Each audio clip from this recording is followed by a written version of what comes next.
Alors, quels sont les plus grands noms mentionnés dans les nouveaux documents publiés concernant Jeffrey Epstein? Nous allons vous mettre à jour sur ce que vous devez savoir à propos de certaines de ces personnes très en vue. Bienvenue dans Sidebar, présenté par Law and Crime, je suis Jesse Weber. Cela fait donc quelques jours depuis la publication d'une multitude de documents dans l'affaire Jeffrey Epstein. Nous prévoyons aussi la publication de nombreux autres documents. Nous pensons que 191 documents sur 250 ont été publiés jusqu'à présent. Cela fait beaucoup de documents. Donc, l'une des choses que nous voulions faire était de passer en revue certains des plus grands noms, les noms les plus importants dans ces documents. Pour vous, vous n'avez pas à lire plus de 900 pages de documents. Nous allons vous expliquer ce que vous devez savoir sur certains de ces grands noms très médiatisés. Mais je veux vous donner un peu plus de contexte sur ce dont nous parlons. Tout cela découle d'une décision de la juge new-yorkaise Loretta Preska.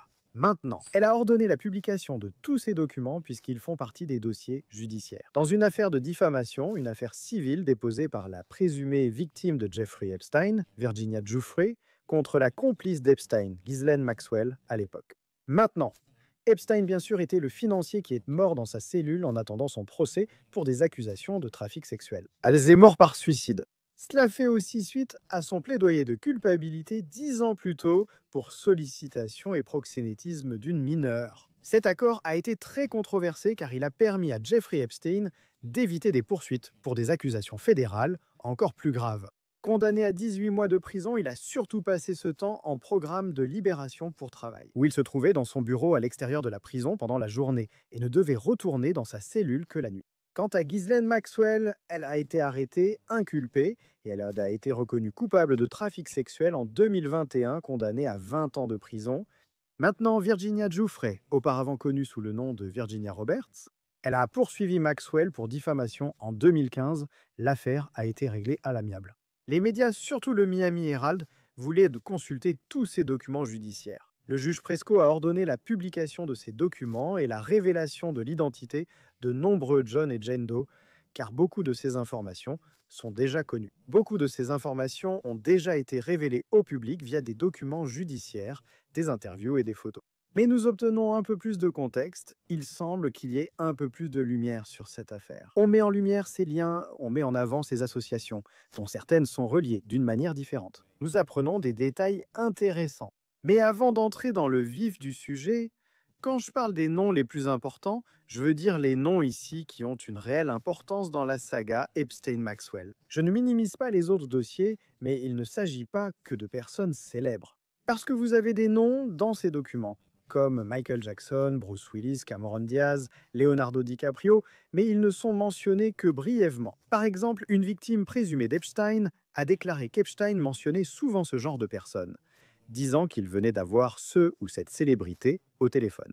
Je dis cela parce que je veux être très clair, et je sais que je le répète tout le temps. Mais toutes les personnes nommées dans ces documents ne sont pas accusées ou coupables d'une activité néfaste ou criminelle. D'accord?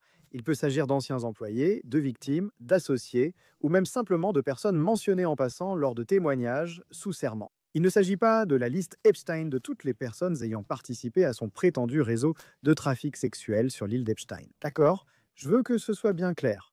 Au fait, je parle des grands noms qui ont été mentionnés dans les documents et qui ont plus qu'une simple association ou connexion passagère avec Epstein. Et partager une anecdote intéressante. Commençons donc par l'ancien président Bill Clinton. Il n'a été accusé d'aucun acte répréhensible, mais son nom apparaît à plusieurs reprises dans ces dossiers. Donc Clinton a toujours maintenu cela. Alors qu'il était associé à Epstein dans les années 90 et au début des années 2000, et qu'il a pris l'avion d'Epstein pour des œuvres philanthropiques, pour la fondation Clinton, il a coupé les liens avec lui. Les représentants de Clinton assurent que l'ancien président n'a jamais été sur l'île Little St. James d'Epstein. L'équipe de Clinton a déclaré qu'il n'était pas au courant des, je cite, terribles crimes d'Epstein. Plus récemment, un porte-parole de Clinton a déclaré à Cable News Network que le président Clinton n'avait pas eu de contact avec Epstein depuis près de 20 ans. Comme je l'ai dit, il est cité dans ces documents. Donc l'une des victimes présumées d'Epstein, Johanna Schoberg, a expliqué lors d'une déposition qu'elle savait que Clinton avait eu des relations avec Epstein. Et selon elle, Epstein a dit à un moment donné, je cite, que Clinton les aimait jeunes en parlant de jeunes filles. Il faut préciser que Schoberg n'a jamais rencontré l'ancien président ni vu sur l'île de St. James d'Epstein. Encore une fois, c'est pas quelque chose qu'Epstein lui aurait soi-disant dit. Donc prenez cela avec des pincettes. Les documents contenaient quelque chose de nouveau que je n'avais jamais entendu, ce que j'ai trouvé très intéressant. Virginia Giuffre a affirmé que l'ex-président Bill Clinton avait fait irruption chez Vanity Fair, déclarant que le magazine ne devait pas publier d'articles sur Jeffrey Epstein. Oui, l'affirmation a été faite dans un email de mai 2011 concernant une interview pour promouvoir un livre qu'elle écrivait. Elle a déclaré que Clinton est allé chez Vanity Fair et les a menacés pour qu'ils n'écrivent pas sur le trafic sexuel impliquant son ami Jeffrey Epstein. L'ex-rédacteur en chef de Vanity Fair, Graydon Carter, a fermement nié cela, déclarant au Télégraphe, je cite, « Cela n'est absolument pas arrivé. » L'ex-journaliste de Vanity Fair, Vicky Ward, a déclaré sur Cable News Network qu'Epstein, pas Clinton, avait tenté de bloquer un article de Vanity Fair. Je n'ai jamais entendu dire que cela s'était produit. Ce que je me demande, c'est si Virginia Roberts entend des rumeurs et qu'elle se trompe un peu parce que qu'est-ce qui s'est réellement passé? En 2002, quand on m'a demandé d'écrire un portrait sur Jeffrey Epstein, j'ai entendu parler de l'histoire de deux sœurs, Maria et Annie Farmer. Et elles parlaient à visage découvert, me détaillant à l'époque les abus qu'elles avaient subis de la part de Ghislaine Maxwell et Jeffrey Epstein. Quand Jeffrey Epstein s'est rendu compte que j'étais en possession de leurs allégations, il s'est présenté dans les bureaux de Vanity Fair. Je le savais parce que la personne chargée de la vérification des faits, qui vérifiait mon article à l'époque, m'a envoyé un email disant « Oh mon Dieu, il est là, debout dans le bureau ». Et vous savez, je l'ai déjà dit, les allégations des sœurs Farmer ont soudainement été retirées de l'article qui a finalement été publié. Maintenant, en dehors de tout cela, il y avait aussi d'autres mentions de l'ancien président Bill Clinton dans ces documents. Elles sont apparues concernant la possibilité pour les avocats de Giuffre de l'interroger sous serment lors du procès en diffamation. Les documents montrent que Bill Clinton est une personne clé pouvant donner des informations sur sa relation avec la défendresse et M. Epstein, et réfuter les affirmations de Mme Maxwell. Le juge a finalement rejeté cette demande. Il y avait aussi une référence à Bill Clinton. Et en parlant de litige, Maxwell n'était pas très satisfait de ce procès. Parce que le 10 janvier 2015, lorsqu'elle a envoyé un email à son attaché de presse après qu'il ait traité Giuffre de menteuse, elle a écrit, citation, « J'ai déjà subi une perte si terrible et douloureuse ces derniers jours que je ne peux même pas imaginer à quoi ressemble la vie après la presse, l'enfer même. » Des déclarations incomplètes suscitent davantage de questions. Quelle était ma relation avec Clinton? André, encore et encore, reposons-nous jusqu'à lundi. J'ai besoin de prendre du recul. André, bien sûr, en référence au prince André. Aussi, il y a autre chose que je veux mentionner pendant que nous discutons de ces documents. Lorsque Giuffre a d'abord accusé Maxwell et Epstein, affirmant avoir été forcé d'intégrer ce réseau de crimes sexuels. Et Maxwell réfléchissait à ses options. Sur la façon de répondre à tout cela, Jeffrey Epstein lui a envoyé un email à Ghislaine Maxwell disant, je cite, « Demandez à la presse d'enquêter pour savoir si Clinton a jamais été là. Mettez la presse au défi. » Un détail intéressant, je souhaite aussi évoquer un point de ces dossiers. Dans ce document, il s'agissait d'un dépôt au tribunal de Maxwell où elle a révélé l'identité de personnes qui pourraient avoir des informations pour aider sa défense. L'une de ces personnes était Louis Freeh, l'ancien directeur du FBI de 1993 à juin 2001. C'était pendant le mandat présidentiel du président Clinton. Il est écrit que M. Freeh pourrait connaître les déplacements de Bill Clinton. Maxwell voulait sans doute prouver que Clinton n'a jamais visité l'île d'Epstein, mais était seulement dans l'avion avec les agents du Secret Service. Dans un autre dossier, Laura Menninger, avocate de Maxwell, a affirmé que Clinton n'était pas sur l'île selon un rapport de Lewis Frisch. Menninger a précisé que s'il avait été sur l'île, le Secret Service aurait eu toutes ces informations, y compris les registres de vol. Ainsi, Menninger a qualifié la décision d'interroger Clinton lors d'une déposition de, je cite, pure absurdité et de, je cite, manœuvre transparente visant à accroître l'exposition médiatique de ces histoires sensationnelles par le biais d'une déposition spectacle. Passons maintenant à quelqu'un d'autre, une personne très en vue, Nous allons parler d'Alan Dershowitz, éminent avocat et professeur de droit à la retraite de Harvard, déjà mentionné précédemment. En lien avec Giuffre et Epstein, Dershowitz a également aidé à négocier 7 accords de non-poursuite que j'ai mentionnés en 2008 pour Epstein. Puis on passe à 2022.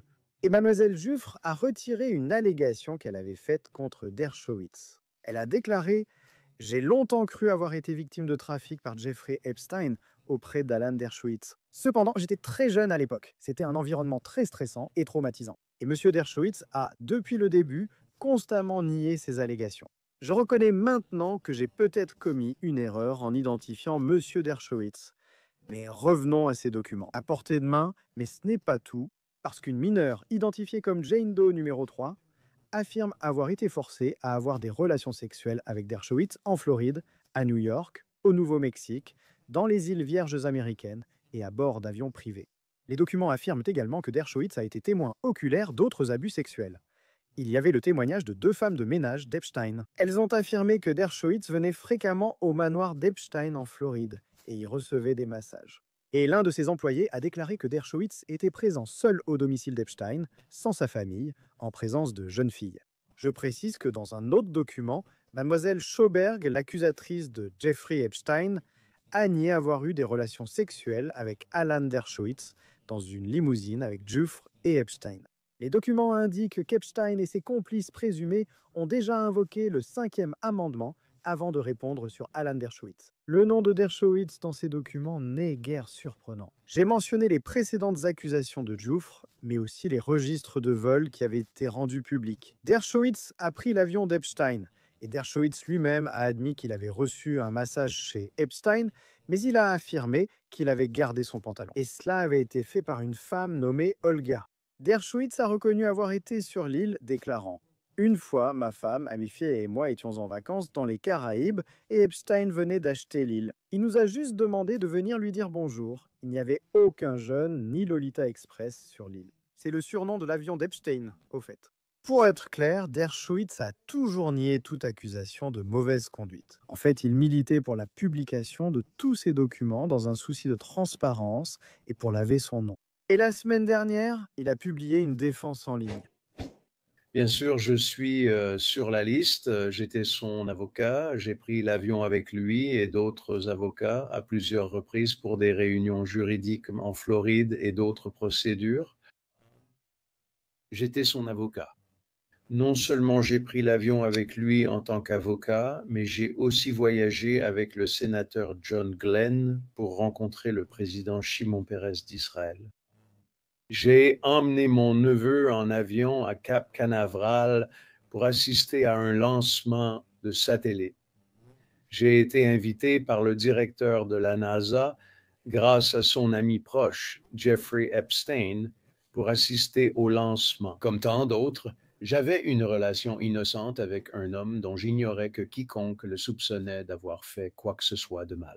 En effet, lorsque ma petite fille avait un tournoi de football, il nous a prêté sa maison en Floride. Il n'était pas là.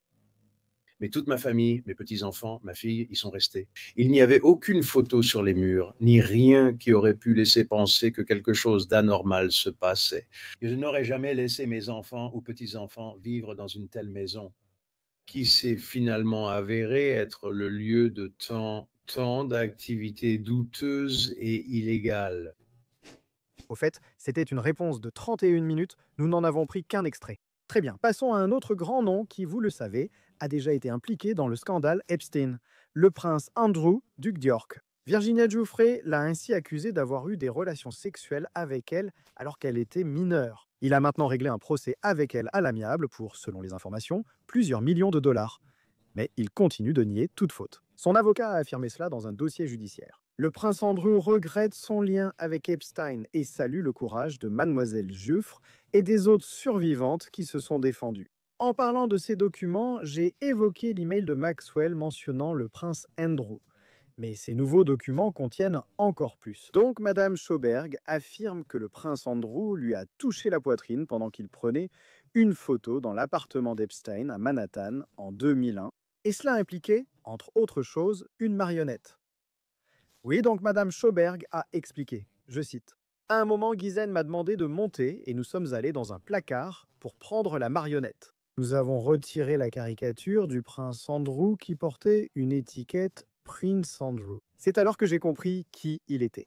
Elle lui ressemblait et l'a descendue pour la présenter. C'était une très bonne blague, apparemment issue d'une production de la British Broadcasting Corporation. Ils ont décidé de prendre une photo où Virginie et André étaient assis sur un canapé. La marionnette a été posée sur les genoux de Virginie et je me suis assis sur ceux d'André. Et ils ont mis la main de la marionnette sur la poitrine de Virginie et André a mis sa main sur ma poitrine et ils ont pris une photo. C'est plutôt dingue quand on y pense. Mais dans un autre document, il y a une plaignante non identifiée, Jane Doe numéro 3, dont j'ai parlé précédemment. Elle affirme qu'on lui a ordonné de coucher avec le prince Andrew lors d'une orgie sur l'île d'Epstein. On lui a dit de lui donner tout ce qu'il voulait. Ce dossier de 2014 affirme qu'elle a été contrainte à des relations sexuelles avec le prince alors qu'elle était mineure. D'ailleurs, dans au moins 3 lieux, l'île Little St. James, l'appartement de Maxwell à Londres et à New York. Jane Doe 3 a ensuite été chargée de faire un compte-rendu à Jeffrey Epstein de l'événement.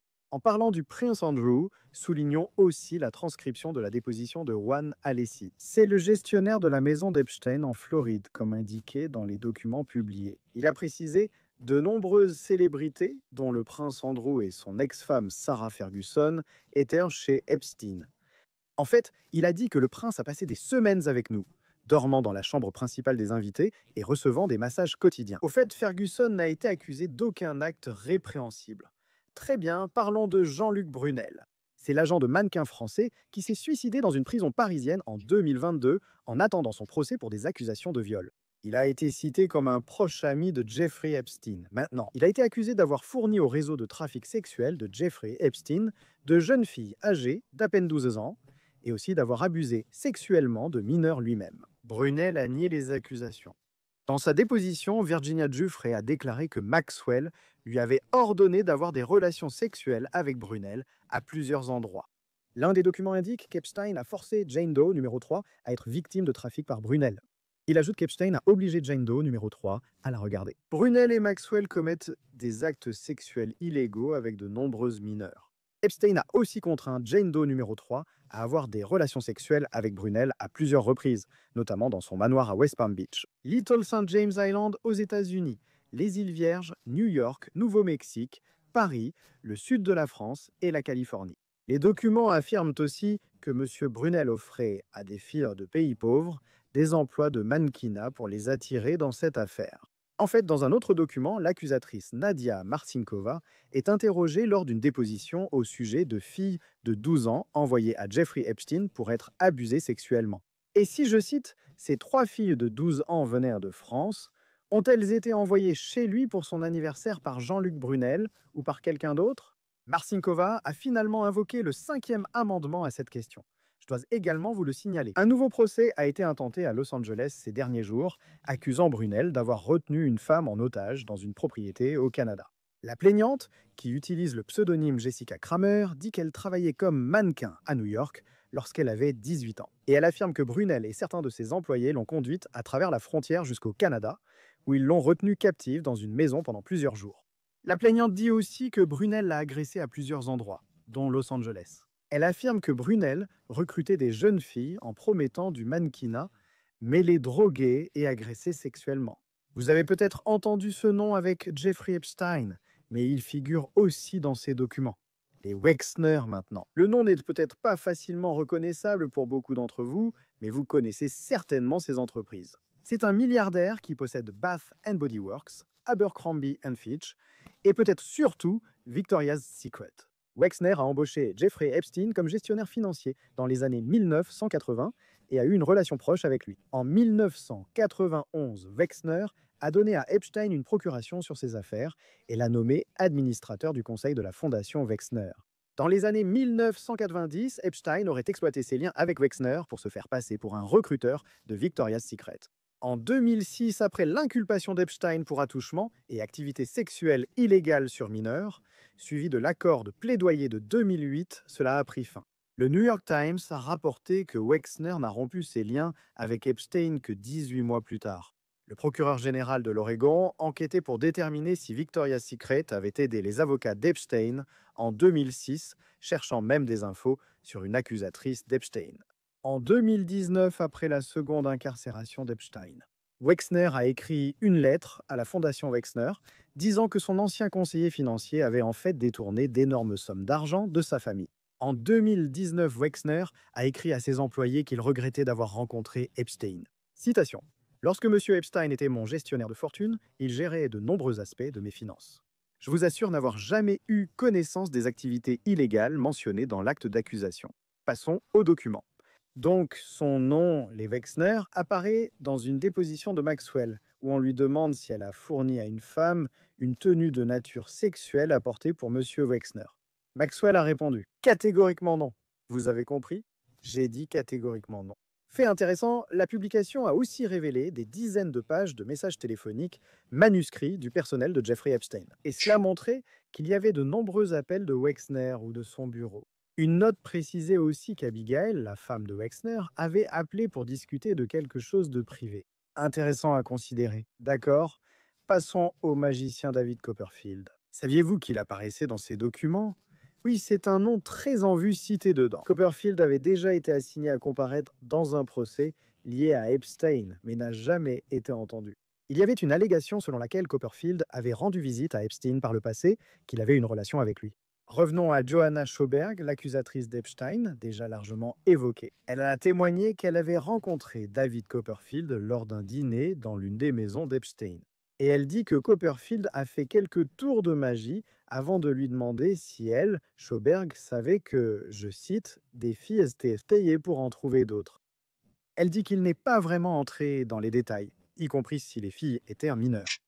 Étrange commentaire, non? L'aspect intéressant ici, et je l'ai déjà mentionné, c'est qu'Epstein et Maxwell ont été accusés de ces faits. Ils ont été accusés d'utiliser leurs victimes comme recruteuses pour trouver d'autres filles à abuser. C'est un commentaire vraiment intéressant à faire, ou prétendument à faire, n'est-ce pas?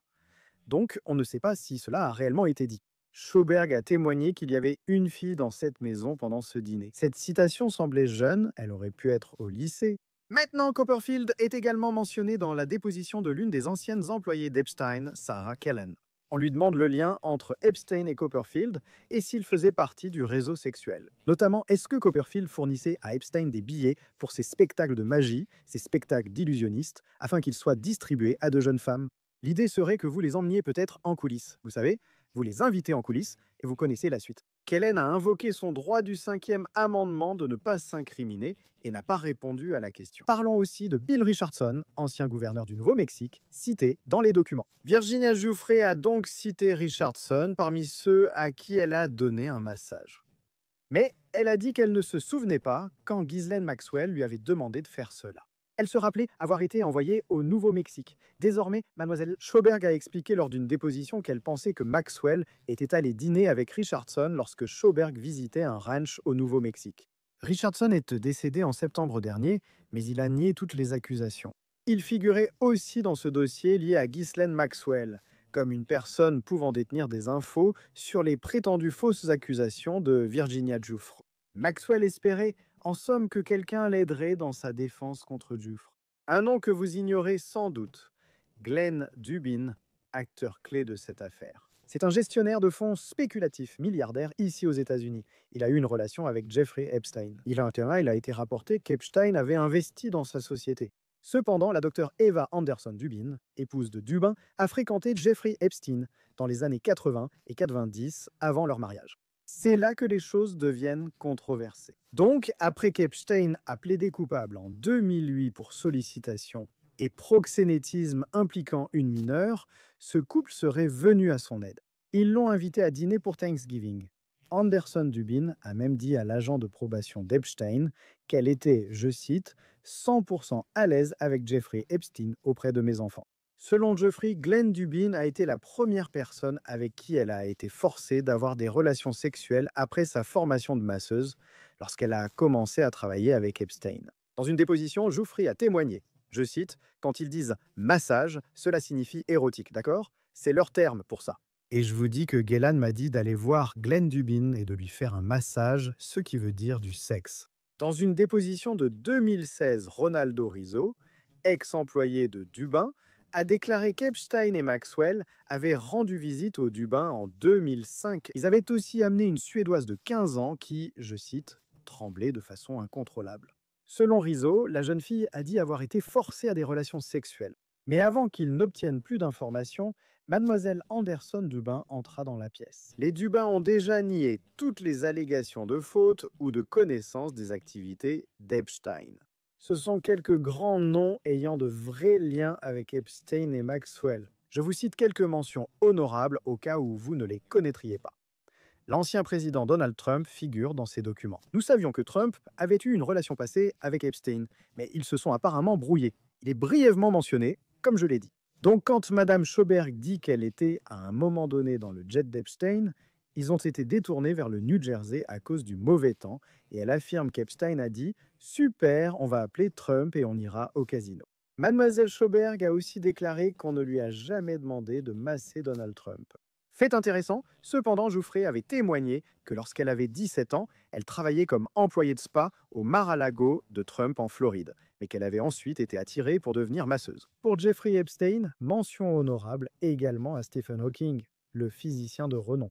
Celle-ci est un peu étrange. Donc, un email de Jeffrey Epstein à Ghislaine Maxwell en 2015, après que Giuffre ait déposé la plainte, disait que Maxwell pouvait, je cite, « offrir une récompense à tout associé de Giuffre qui se manifesterait et la disculperait ». Les allégations sont fausses, notamment celles sur la participation de Hawking à une orgie avec des mineurs. Je ne sais toujours pas ce que cela signifie, mais apparemment c'était une allégation. Je ne sais pas. Au fait, Stephen Hawking est décédé en 2018. Nous continuerons à suivre cette affaire au fur et à mesure que d'autres documents seront publiés et que de nouveaux détails sur des grands noms apparaîtront. Merci de nous avoir rejoints sur Sidebar, nous l'apprécions beaucoup. Abonnez-vous sur Apple Podcast, Spotify, YouTube ou ailleurs. Je suis Jesse Weber. On se retrouve la prochaine fois.